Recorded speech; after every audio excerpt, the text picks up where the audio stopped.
to see everybody. It's always nice to see cat lovers. I just, well, you guys are my favorite people in the whole world. I just love every one of you.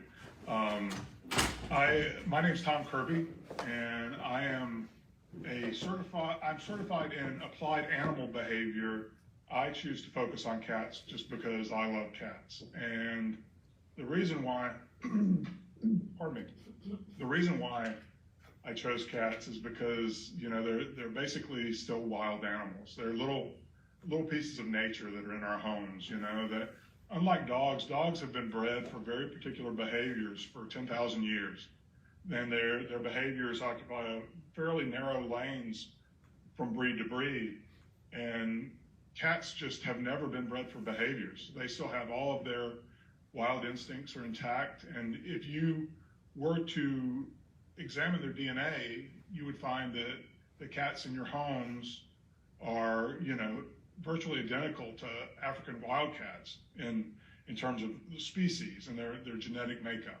The only real difference between a wild cat and a so-called domesticated cat is that the domesticated cat has a slightly smaller forebrain, and we sort of hypothesize that that's because they have fewer problems to solve. Cats that live in our homes aren't quite as challenged as a cat that lives in the wild, you know, and so over the hundreds and thousands of years that they have been associated with us, their forebrains have gotten slightly smaller. Now, that doesn't mean they're not great problem solvers, because I got to tell you, I think they're some of the best problem solvers that there are.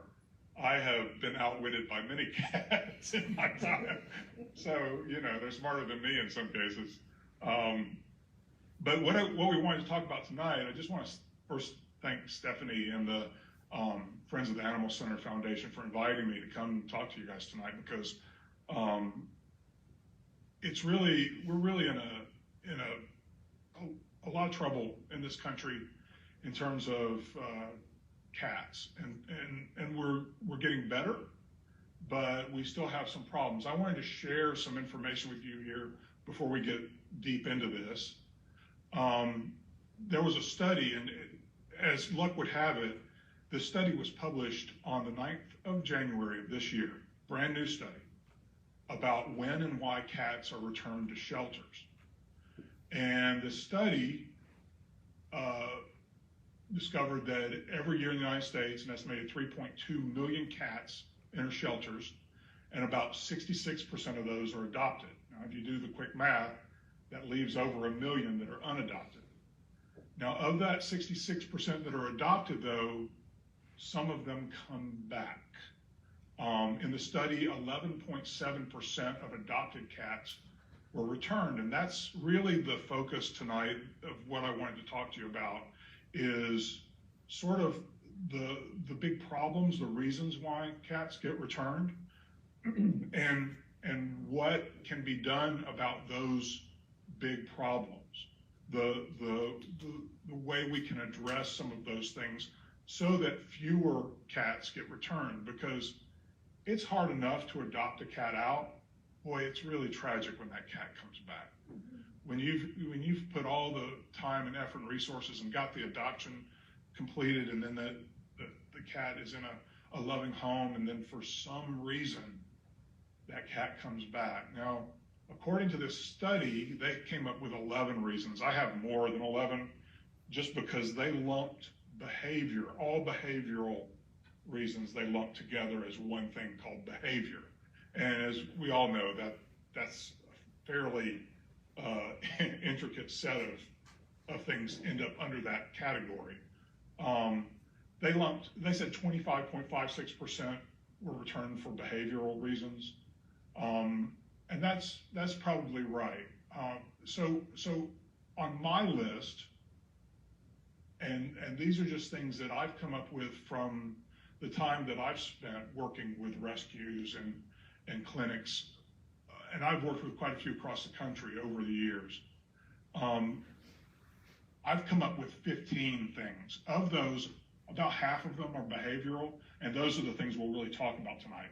I'm just going to hit on the first 8 because those are things that aren't under my purview. In fact, I just want to make it really clear, I'm not a veterinarian. I'm not qualified to give medical advice.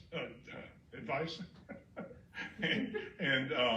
So it's really important that the first step for any behavioral issue that you were to encounter with your pets, the very first step is to visit a qualified veterinarian, because you may or may not be surprised that in a lot of cases, the reason why the cat is acting out is because of some health problem.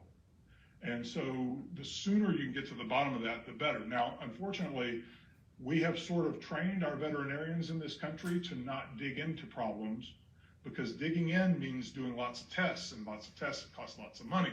And so we have basically trained our veterinarians to do the simplest thing, to treat the clinical signs instead of digging in to find what the cause of the ailment is. So, for example, if you bring your cat to the veterinarian and they're itching, in a lot of cases, a veterinarian will give them a steroid shot. But that doesn't really get to the reason why they're itching. It just stops them itching long enough so that you don't complain and it doesn't cost you a lot of money. And so in a lot of cases, it's up to you to really dig in with your vet and tell your vet, that I understand that these tests could come back negative. A test that is returned with a negative result is just as informative as a test that comes back with a positive result. But we have this idea that if the vet suggested something, it comes back with a negative result, well, they're just stealing our money, right? And we've got to kind of get over that as a culture. We've got to understand that we sometimes need our veterinarians to dig into things, and it's up to us now to tell them that we're willing to do that. So the things that aren't under my purview, the first 8 reasons for surrenders are on this list. Personal problems, which are, that's a huge umbrella of things where people have, maybe relationship issues, or all sorts of things fall into that category. Number 2, money, and that's especially significant if you have a cat who is ill and requires medical treatment. That can really, the cost can mount up very rapidly. Even just feeding a cat, you all know, this last couple of years, cat food has gone crazy. I think I'm spending twice as much on feeding my cats as I was, before the pandemic. So that can be a real significant burden on people. It's important, and I know that the Friends have offer a sort of I don't know what you call it, gosh, my vocabulary just escaped me. Are you talking about us? Yeah, that you offer food yes. for people. Yep, the shelter does food bank, and then we food bank. That was the word. We gave money to the actual human food banks for cat and dog food as well. Yeah, and see, that really helps. That goes a long way to sort of solving that issue. The number 3 issue is cat allergies. That is not so easily solved. There is a new Purina product that claims to help with that. I have actually tested that product and worked with sort of analyzing what that product does, and I have a video on my YouTube channel about it if you're curious, but it has limited efficacy and it might be effective in certain situations. Number 4 is landlord issues, because we have another problem in this country, and that is that a lot of landlords just make it a lot easier on themselves to say no pets. No pets are allowed. And I don't know, I haven't seen very many advocacy groups here in the United States, but there are a few. There is one in the UK as well that does advocacy for tenants, and that's just a really tough issue. We need to get more landlords on board with the idea that very few cats are going to destroy an apartment. Number 5, lost without an ID chip or strays. Number 6, new baby. You'd be surprised how many people have a new child come into their lives. They decide they need to get rid of their cat. And that just kind of comes down to misinformation. There is a fact that pregnant women should not handle cat feces. That, the toxoplasmosis is a real issue. but it's pretty easily solved, by either wearing gloves or having someone else handle the cat litter duties. It's not a widespread issue, but some people will make a mountain out of a molehill. And for some, if they truly believe that it's a problem, then they're probably not going to treat their cat especially well. So maybe it's better that they do surrender them. Number 7 is they get a new partner who dislikes cats. And that's another really tragic issue. And I'm hoping that, we'll see less of that coming up. Then number 8 is cat pregnancy. The cat gets pregnant because they weren't spayed, and then, they suddenly feel like they have to get rid of the cat and the kittens all at once. And hopefully they don't dump them somewhere, because that's a real awful issue. I believe that it has to be easy for people to surrender cats for that very reason, because if we lay a guilt trip on them, if they really do need to surrender them, then all they're going to do is dump them somewhere, and then the cat has a much lower chance of survival. So those are the first 8. None of those have anything to do with behavior, so that we're going to leave those here. And I'm going to go on through 9 through 15 now. A lot of you very generously asked a lot of questions, a lot of questions, like 60 plus questions. And I would really love to answer every one of your questions individually. Unfortunately, we're not going to have time for that. So what I'm going to do, as I go through these remaining 1, 2, 3, 4, 5, 6, 7 categories, you'll find that a lot of the things that you were asking questions about are going to be covered by these particular categories. And then at the end, after I'm done going through this, then what I'm going to do is I'm going to go back to the questions and try to pull things out that I didn't cover in this section. So number 9 is the ever popular peeing and pooping outside the litter box. And we had lots of questions about that. So I started with that because that is probably the most complicated issue that you will ever face with your cat. If your cat is going outside the litter box, it really takes detective work to sort it out. There's never a really simple answer. I have a friend whose cat, she actually had her mother contact me, and the cat was going outside the litter box because the cat was in physical pain because she had arthritis and she couldn't climb into the box. So she would make it to the edge of the box, and then she would go because she knew she wanted to go in the box, but she couldn't get in. So she would go outside the box and leave, and it was consistently outside the box. And unfortunately, they had their litter box in the basement at the bottom of a flight of stairs. So this poor cat was just wearing herself out, getting to the bottom of the stairs. And by the time she got down there, she was in so much pain that she just couldn't get into the litter box. And it was not only distressing her family, it was distressing the cat, because no cat really wants to go outside the litter box. What you find in most situations, with most of the clients that I work with, going outside the litter box is directly related to security issues if it's not a health or pain problem. It usually has to do with the cat feeling insecure in the home, feeling threatened, and that what causes that really depends on the cat. Like, if in some cases it can be community cats outside spraying outside the house, and that can feel like a threat to your cat. Your cat can smell it even though you can't smell it, so you can go outside with a black light flashlight and see if you can find spray around the outside of the house, and if you do find it, you can clean it with an enzymatic cleaner, and that will help. In other cases, it's someone in the home is treating the cat poorly. And by poorly, I don't mean necessarily like any kind of extreme abuse, but it's really important that cats never receive punishment. Punishment doesn't ever work with cats. It hardly ever works with humans. The only time it ever works with humans is if the Punisher is staring at us, or we internalize the Punisher in some way in our heads.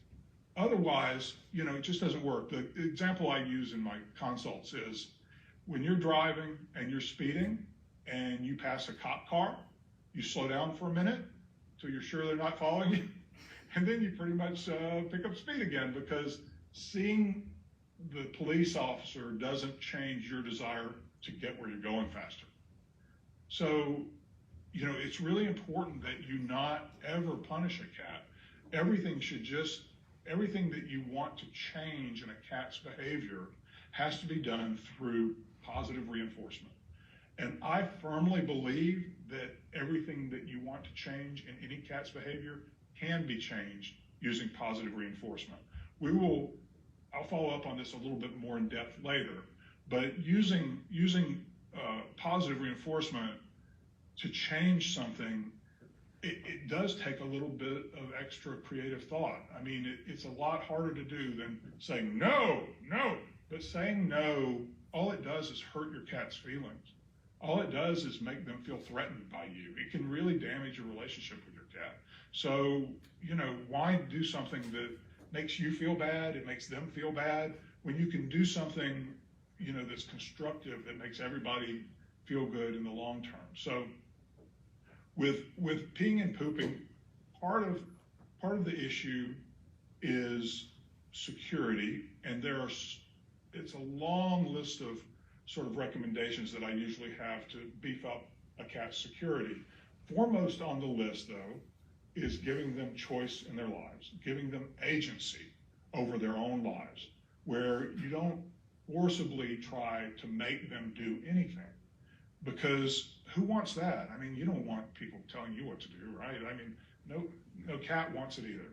And so the best thing that you can do is to offer your cat choices everywhere where you can safely do so. And I mean things like, you can approach your cat to pet them like this, and that's really scary.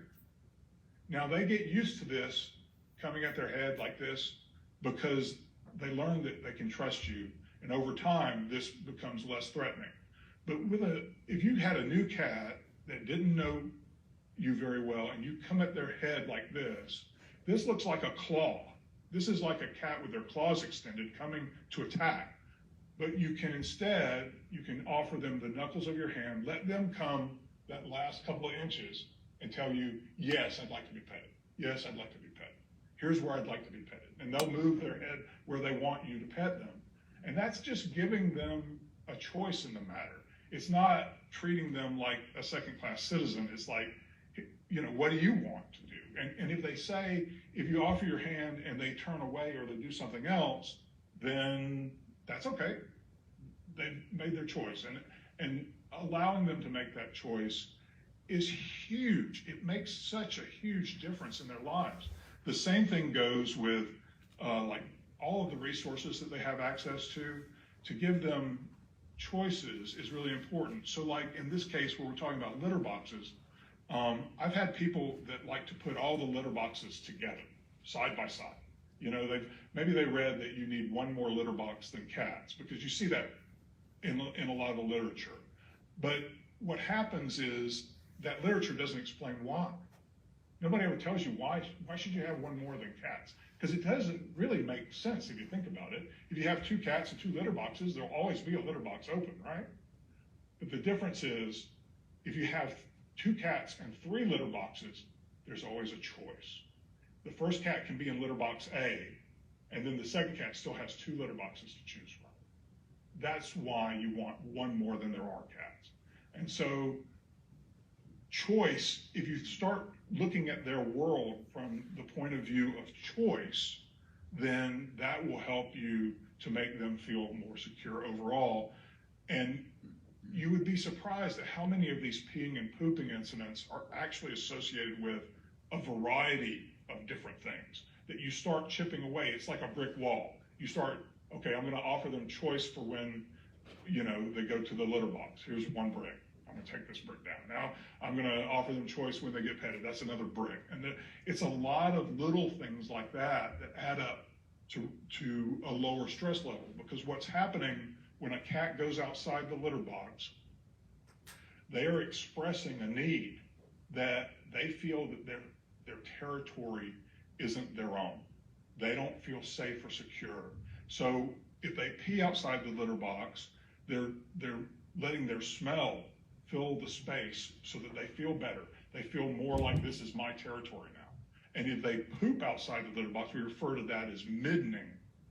Whenever they midden, they are in extreme distress.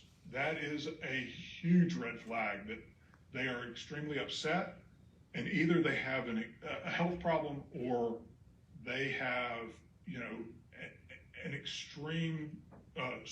extremely stressful situation that needs to be addressed. And that's when you start to put on the Sherlock Holmes gear and you start looking into it and paying close attention to how everyone in the household is treating them, because a big part of this is consistency. Like everybody in the household, you never know, sometimes someone in the household might be pulling the cat's tail and teasing the cat when they shouldn't be. So you just have to pay close attention and make sure that everyone is on the same page. Other than that, it really takes concerted effort and close attention to sort of discern that. If we have time, I'll circle back around to more of those incidents for peeing and pooping outside the box, because it is such a big deal, and it is such a major reason why people send cats back, that they've adopted. Spraying is my next item, and that really falls into the same category, but is really, I listed it separately for one reason, and that is because spraying can often be done for the same reasons, the same territorial reasons, but spraying is also, it often has to do with botched neuter jobs. And so it's really important that a cat who is spraying get a thorough exam from a qualified veterinarian, because that is more than behavior. Spraying a cat who has been spayed or neutered properly should never really spray. It's rare that they do. And if they're properly spayed and neutered, spraying just indicates, it puts it in the category of peeing and pooping outside the box, as opposed to a separate sort of line item. The next item I have is fighting between cats. This often happens because people don't introduce their cats properly. A lot of times people will bring in a new cat and just put them together, or they'll have read something online that says keep them separated for a week, and then maybe put a screen door between them so they can see each other. You read that a lot. What really needs to happen is they need to be introduced very gradually in a very methodical manner. So the first step that you read about online is actually correct. You do want to put them on opposite sides of the door, have each one in their own territories, and then you feed them on opposite sides of the door so that they can experience the smell of one another while they're enjoying a delicious meal. Because I don't know about you, but when I eat my favorite food, I feel better, right?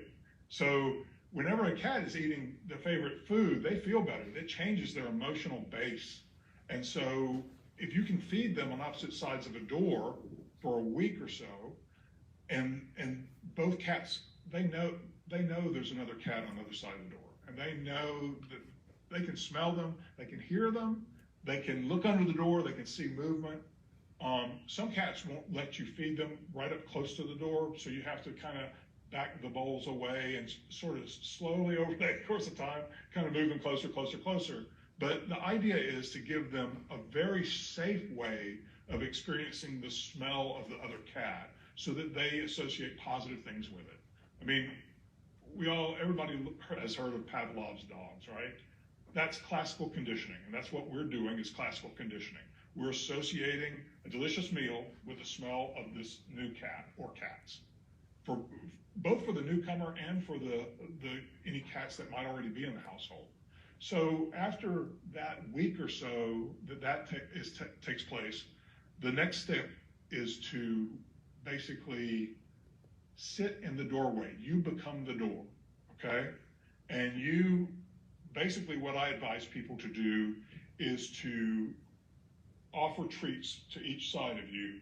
I like those tube treats. I don't know if you're familiar. Hang on. These liquid tube treats, and I'm not endorsing this brand. It's just what I happen to have. Are these? It's a liquid inside this foil tube, and you tear off a corner and you squeeze out a little bit out of the end, and cats go crazy for it. And there are a lot of different brands of this. You can pick any of them, whatever your cat likes. But this whole tube, this pouch full of goodies, doesn't represent a lot of calories, but it represents a lot of positive moments. You know, to offer a cat this, let them lick a little off the end of it, then you take it back. Now they can look at it. They see that it's in your hand. And you've got a cat on each side of you, and you're giving them both treats like this, and they're having a positive experience. The other cat is there. They can see them. Everybody's here. Nobody's in competition. Everybody's getting treats, and it's all positive. And if they start to stare, or one of the early warning signs of stress is lip licking or stretching, you know, kind of stretching out, it will tell you that they're starting to feel a little stressed, or they start staring at each other, the tail thrashing around. If any of those signs start to happen, then you just close the door, calmly close the door, go on about your business, say, okay, we're done for the night. We'll do it again tomorrow. And do it at the same time every day so that they begin to anticipate, now it's treat time. We're ready for treat time. And they'll start, you know, gathering around the door and getting ready for it, because it'll become like a high point in their day. And you start out doing this for just a couple of minutes, and you slowly build time, more time, more time, more time. And if you can get up to around 15 or 20 minutes sitting in the door with your cats on each side of you, and they're not attacking one another, and they're not staring at one another or feeling stress, and maybe they lounge and sort of relax, you're ready for the next stage. And the next stage is to let them occupy a large room in your home together. But we're going to start over with just a few minutes at a time. And we're going to put some boxes on the floor, a lot of boxes, at least twice as many boxes as there are cats. And what we're going to do is we're going to invite the cats into the room, and we're going to give them treats and toys. We're going to have fun time. We're going to explore the boxes. And the reason why I always recommend the boxes is because you can, if you bring both cats into a room, they're going to feel like they need to own that entire room as their territory. Each cat now feels like they're in competition for that room. But if you put boxes around, each cat can own a box. And now I'm in my box, and that's my territory. And having each one in a separate box and having twice as many boxes as there are cats allows them to move, relocate between boxes. There's always some other choices to make, and they can all really enjoy being in the room together. And then, you know, you let that go for 3 to 5 minutes, take one of the cats back into their area, leave the other cat there, and you're done for the day. And you start doing that again, a little bit longer each day, a little bit longer each day, until at some point, what usually happens is that you forget about them. They're in there together, and maybe the phone rings, or you've got something in the oven, or something happens that you're distracted.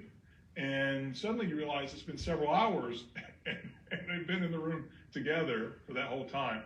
And then they're okay.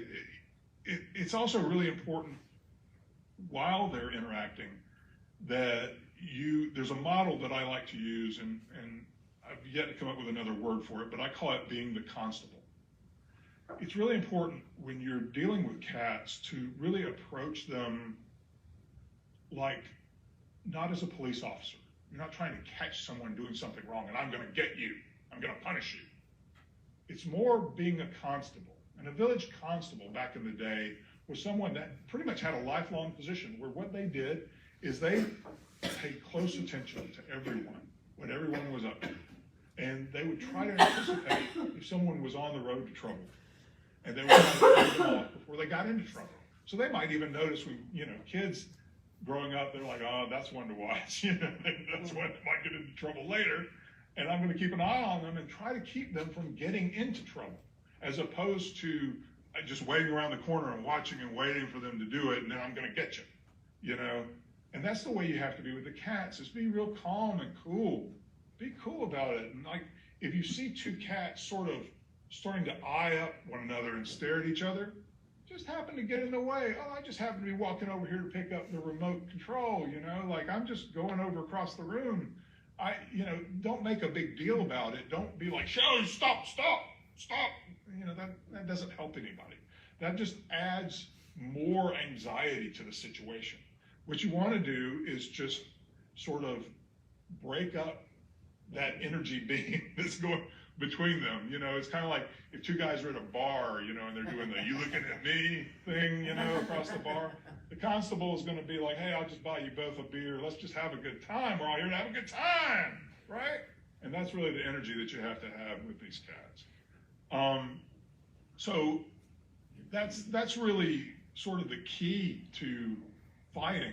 If two cats are fighting, then they might feel competition for resources. And you just have to make sure that they have everything that they need so they're not in competition. And if you have to, go back and reintroduce them. You can actually separate the cats for a couple of weeks, you know, and they will get used to their own separate territories, and you can reintroduce them and start them over again. In fact, there are incidents, some clients that I've worked with who have taken their cats to the vet, and the cat comes home smelling different. And when the cat comes home smelling different, they're not recognized anymore, even with a sibling. There's no way you can convince that cat that that's their friend coming back, you know. You can't just tell them, no, it's them, look, it's them. They don't recognize them visually. They're only going to recognize them by their smell. And so when they come back from the vet and they smell different, it could take days for them to sort of recover their natural odor. And you may have to separate them for a time. The next thing on my list is aggression towards humans. Now, a lot of people refer to that aggression as aggression. I just call it biting and scratching behavior. And the reason why is that biting and scratching behavior, if you call it aggression, you're assigning an attitude to it. You're giving the cat, you're telling the cat what the cat's motivation is. And in most cases that I've encountered where a cat is biting and scratching humans, in most cases that cat thinks they're playing. And we have a bit of an epidemic of cats that are hand-reared because they've been separated from their mothers or from their nest when they're babies. In a lot of cases, people will, find a kitten by itself and they'll pick it up and think they're rescuing it when in fact they're removing it from their family. And there are developmental hurdles that a cat needs to go through while they're in the nest that they learn only from the mother and the siblings. We can't teach it to them later. So if they get hand-reared, like at a shelter where they're bottle-fed, they're probably not going to learn things like bite inhibition and scratch inhibition that, kind of just knowing how rough is too rough to play. In the nest, the siblings are real quick to tell them, no, that's too much. I'm going to let you know really quickly. And the mother will do that too.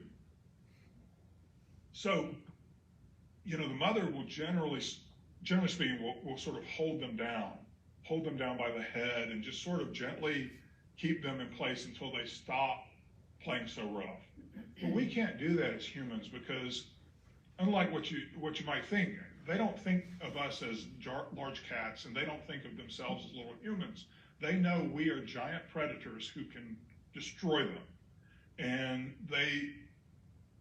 if we tried to teach them these lessons later in life, all it's going to do is make them afraid of us. It's not going to teach them anything. So once they've missed that developmental hurdle, then the only way to sort of teach them to stop biting and scratching is the way that you deal with any unwanted behavior. And I should just get into this here now while we're talking about this. Any kind of behavior that your cat, that you don't want your cat to do. And we're not going to say that they're bad behaviors, okay? because cats are cats, and they behave like cats, and all of the behaviors that they indulge in are cat behaviors, right? They're not good or bad. We assign good or bad values to them sometimes. So it's important to consider them unwanted behaviors. So if we don't want them to do something like biting or scratching us, what we have to do is make that behavior a giant button that says boredom. Every time they indulge in that behavior, the result should be complete and total boredom. Because if you respond to a cat that's biting or scratching you by pushing them away, saying no, wrestling with them in some way, all you're doing is reinforcing the behavior. You are inadvertently making them behave that way even more often. So what you want to do is, if that cat bites or scratches you, get up and leave the room. You just get up and leave. Leave them there, let them sit there, and sort of deal with the fact that now all the fun just stopped. And what am I going to do now? So they might come in the other room to look for you, right? If they come in the other room, leave the other room. Leave them alone. You've got to give them enough time to sort of come down off of that behavior. And then you want to encourage an alternative behavior, okay? You want to positively reinforce a behavior that's incompatible with the unwanted behavior. So in the case of biting and scratching, you might want to have a cat go to a mat.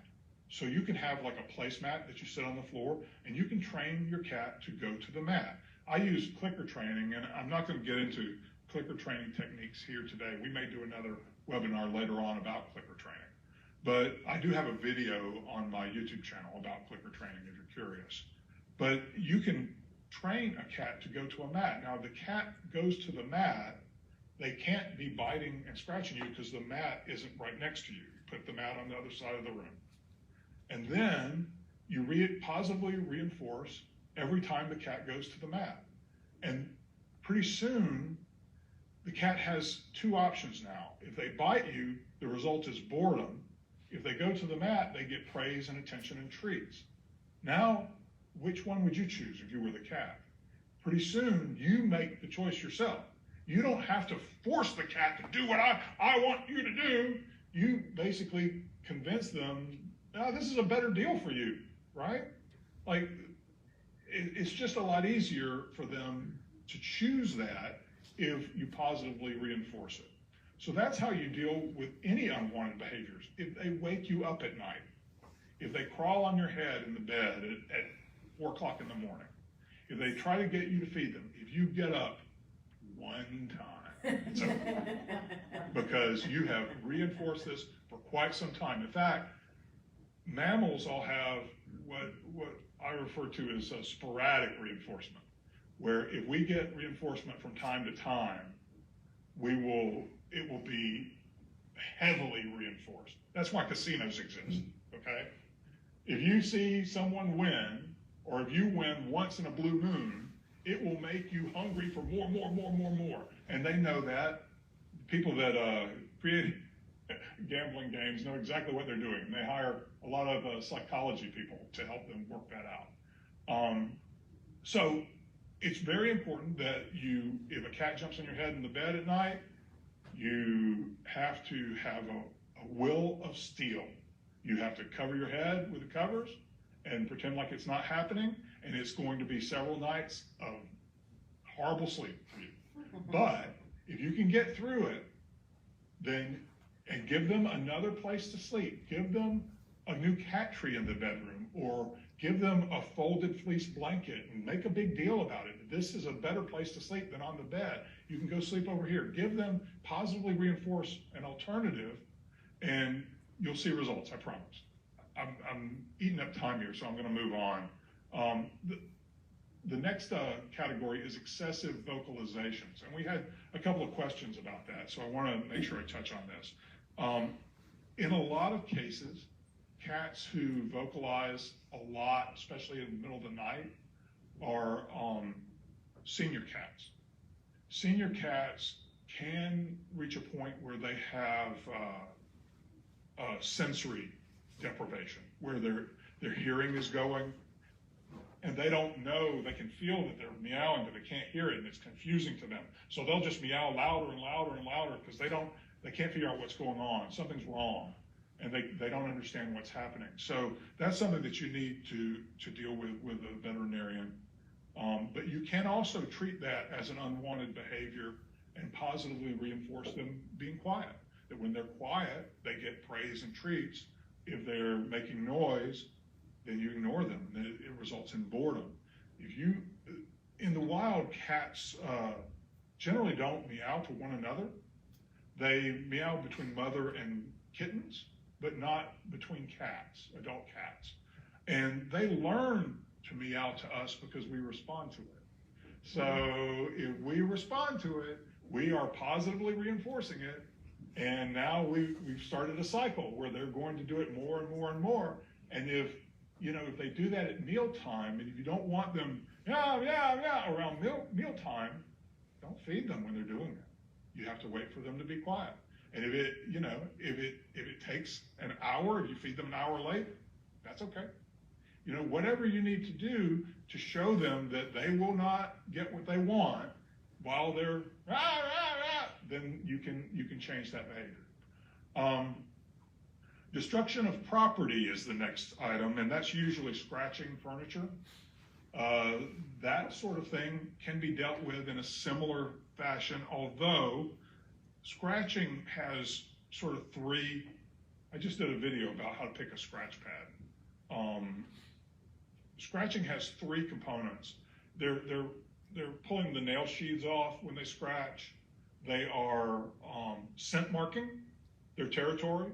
And they're also, the sound of scratching tells other cats, this is mine, this is mine, this is my area. So those three things are really important. And in order to satisfy those three things, the scratching material has to be rough. It can't be soft like soft carpet. It has to be tall and stable, or flat, large and flat and stable enough for them to sit on. And it has to be in a space where they want to mark the territory. So if they're marking the arm of your sofa, then you need to put a scratching post, a really significant scratching post, somewhere in that area, and positively reinforce them using that instead. There are aversives that people use sometimes. I don't recommend using aversives with cats at all. I just think it ends up making them feel bad. But I think that if you bring in a new scratching post, you can spray it with some catnip spray. Make sure it's very sturdy and tall, and cat needs to be able to stretch out completely and really claw, and it also needs to be just in the right area. So the other thing you can do sometimes, and believe me, I've done this, it feels a little silly, but you can scratch the scratching post yourself, because cats often learn through mimicry. They will watch other cats and they will scratch themselves, if you scratch first. And also that puts your scent on the scratching post as well. That helps them find it more attractive. The last thing that I have here is hiding cats who are, maybe under-socialized. And this is a fairly complicated problem that requires a great deal of patience. I was just talking to a client last night about this, that they adopted a cat who came from an abusive situation. We don't know for sure if the cat was abused, but the woman who owned the cat had been physically abused by her husband. And so she was an abuse victim, and she had to give up her two cats as part of finding a home in hospice or something for her to move on with her life. And so these gentlemen rescued one of the cats, adopted him, and he was very frightened in their home. And so walking them through that, it's really just a very slow process of letting the cat have control over the situation, letting them determine how much time it takes for them to feel comfortable. And you have to do things like approach the cat from the side. You move in from the side as opposed to coming straight at them like this. you just walk in from the side, or you sit on the floor.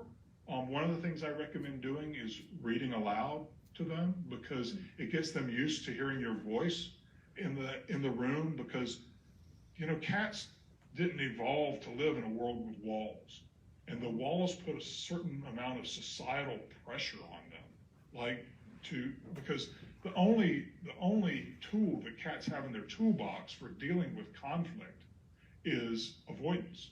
It's the only thing they can do, really, other than fight. If they get put in this crucible in a home, they can't just move to another territory, and they can't scare you away into another territory. So now they're stuck there, and so you have to be really careful not to put too much pressure on them as you're working with them. You have to be nice and quiet and calm, and maybe do your work in the room there with the computer, read your emails aloud, play some soft music so that they get accustomed to what they're going to experience in your home every day. It can take a considerable amount of time, and you just really have to let them decide when they've had enough time to come out. And it can be really difficult for us humans in all of these cases that I'm describing. It can be really difficult because cats are what we refer to as latent learners.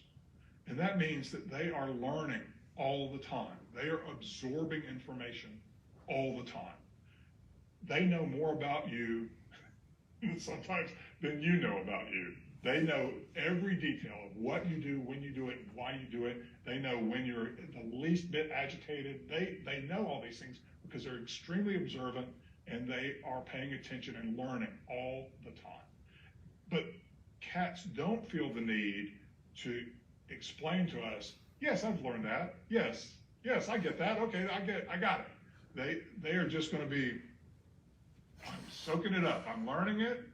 And it can be discouraging to a lot of humans, because we want to push a button and have a red light come on. Push another button and a green light comes on. We want to see that response every time. And that can, it can thwart our progress with cats sometimes, because we can start to feel like what we're doing has been ineffective in some way. But I always encourage my clients, just keep going. I promise you, just keep going. Keep going down the road, keep hoeing the lane, because it will pay off. The cat is not a dog. The cat does not feel a need to placate you. Cats do not have appeasement gestures. They don't have the complex musculature in their faces to make complicated facial gestures. So they're just going to look at you, and they're not going to give you any feedback at all. Just keep going, okay? And you'll see a difference. I mean, I promise, if you ask for their cooperation, and you are gentle and kind to them, and you let them determine the pace at which you do these things, I think the world is your oyster. I think you can get them to do just about anything. The only thing that you may not, in the case of socialization, you may never get an under-socialized cat to accept humans sort of categorically, okay? Because they need to be exposed to a large variety of people at an early age.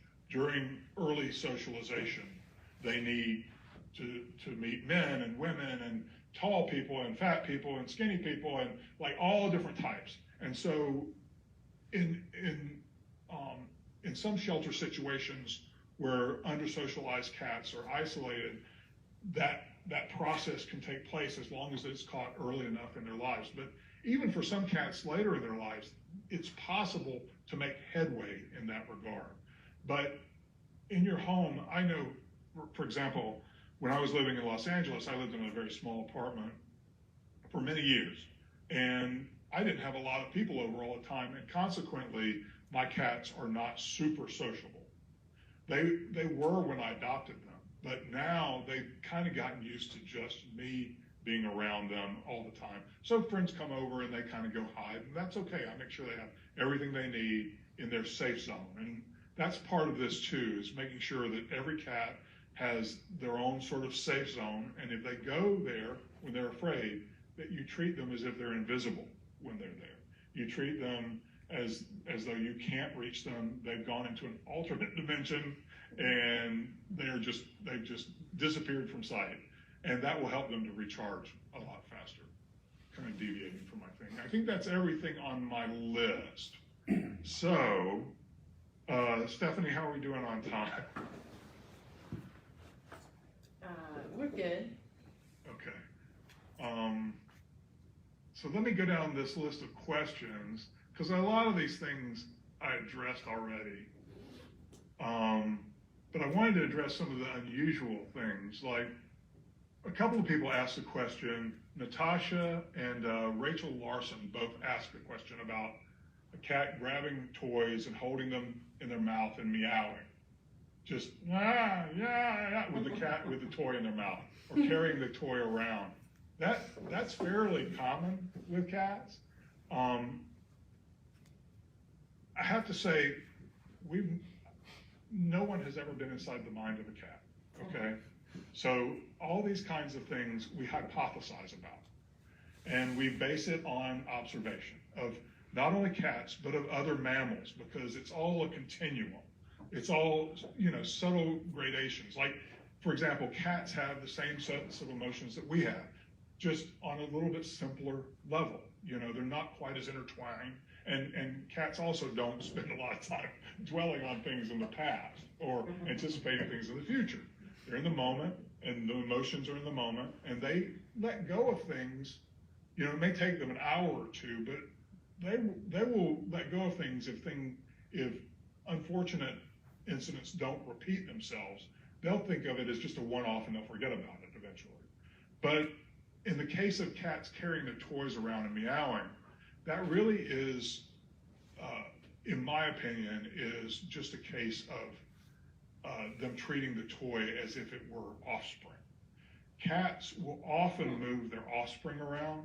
They will relocate their kittens to a new nesting spot if they feel like that the previous nesting spot was not acceptable. And when they do that, sometimes they meow as they're walking around with the kittens, because they want the other kittens to know where they are and to be able to sort of locate them.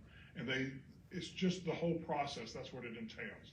So in most cases, I consider that to be just a case of them acting out because they don't have kittens, and they're just that instinct because the toy is about the right size, or it's a favored toy. In most cases, it's a toy that's a favorite. One of my cats has a toy that we call Cat Head. It's just a stuffed black cat face, and she moves it every night. Every night before bedtime, she meows and carries it around the house, and she has about 6 different locations where she takes it.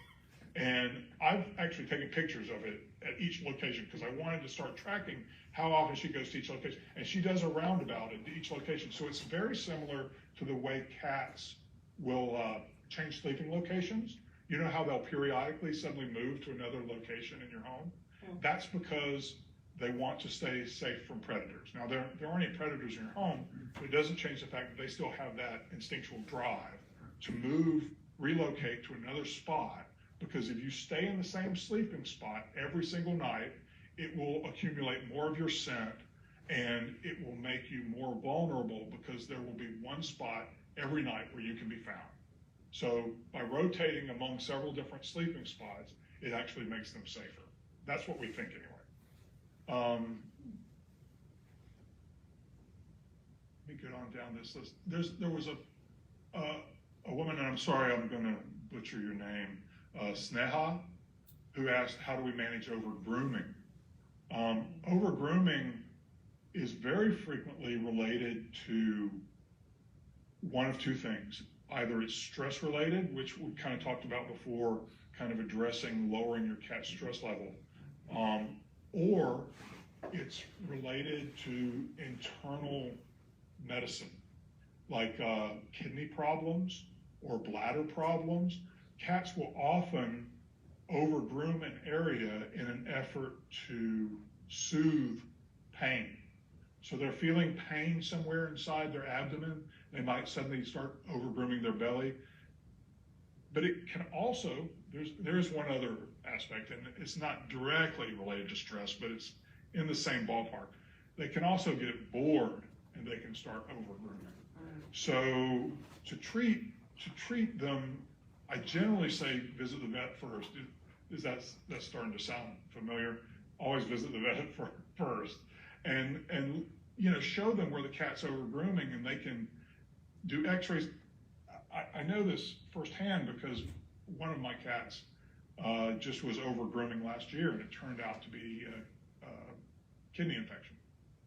And I had seen no other signs of it, but she was overgrooming her abdomen. And I took her in, and we did a urinalysis and blood work, and found that she had a kidney infection. And it felt painful or in some way to her, so she was overgrooming her belly because of it. And it stopped as soon as we treated it.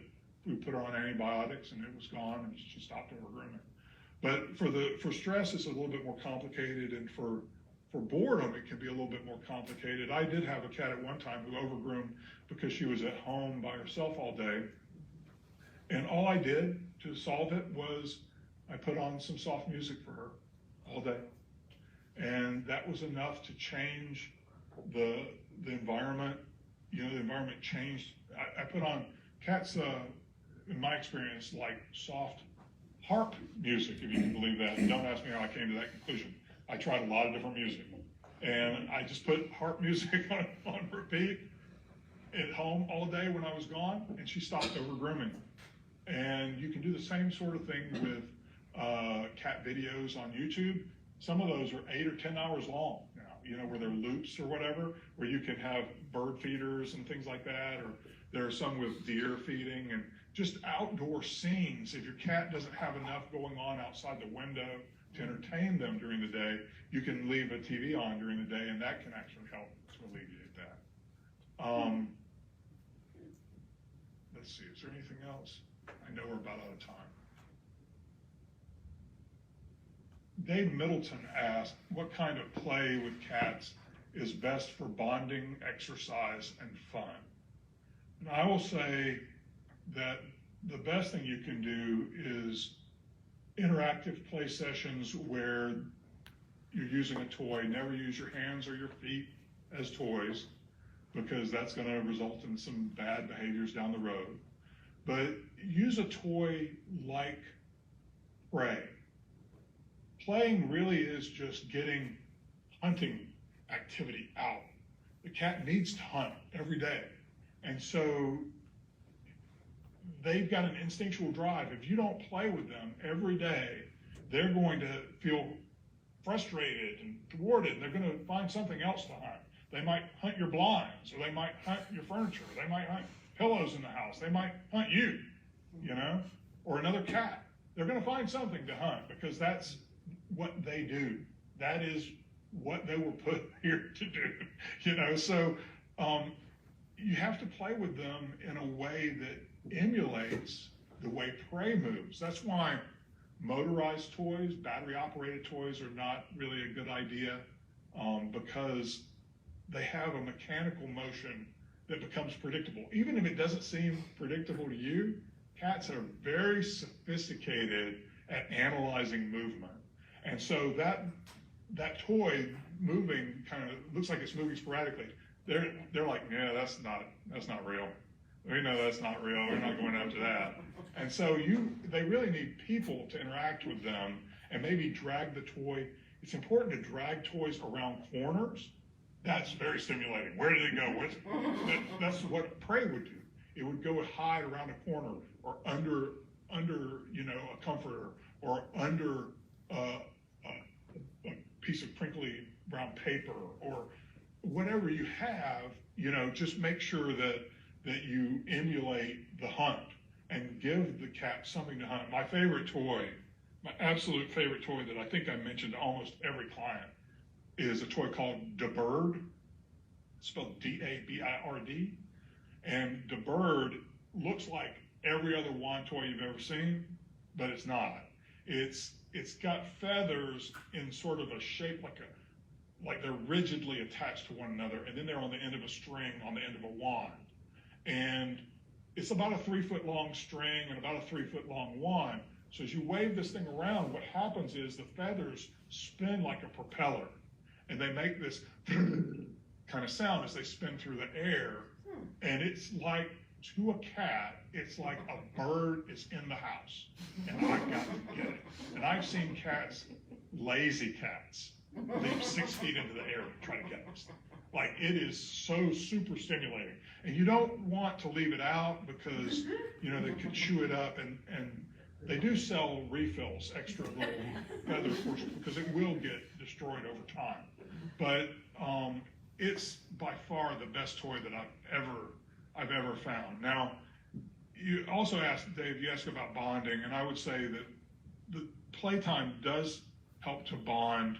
At the end of playtime, though, you want to feed your cats a little snack. It can just be a treat, or it can be a mealtime, but it's important that they go through the process that they would go in the wild, which is to hunt, catch and kill. They've got to catch the toy. That's why we don't want to play with laser toys, okay? Because the laser toy is extremely frustrating because I can never catch it. You can play with the laser for a short time if you want to, but always substitute another toy before the end of the session so they get something they can sink their teeth into. I got it, right? So you want them to catch it, have that killing feeling, chew on it a little bit, eat something, get calories coming in. That completes the cycle, and then they're going to groom and they're going to crash. So if you want a cat to go to sleep at night, have a play session before bedtime, give them a portion of a meal, and they are going to groom and go to sleep. My cats go to sleep every night at the exact same time that I do, because we have a play session 30 minutes before bedtime. And it's only 5 or 10 minutes long, and then they get a meal, and then they crash. So I think we're out of time. Stephanie, what do you say? Yeah, thank you very much for doing this for us and donating your time. Oh, you're very welcome. I could talk about this for all day, every day. I kind of do. So. I'm so happy everybody turned out. So thank you, everyone, for coming. I really appreciate your attention, and I appreciate your willingness to hear some new ideas about how to make your cats' lives better. Thank you very much. Thanks. Have a good one. You too. Bye.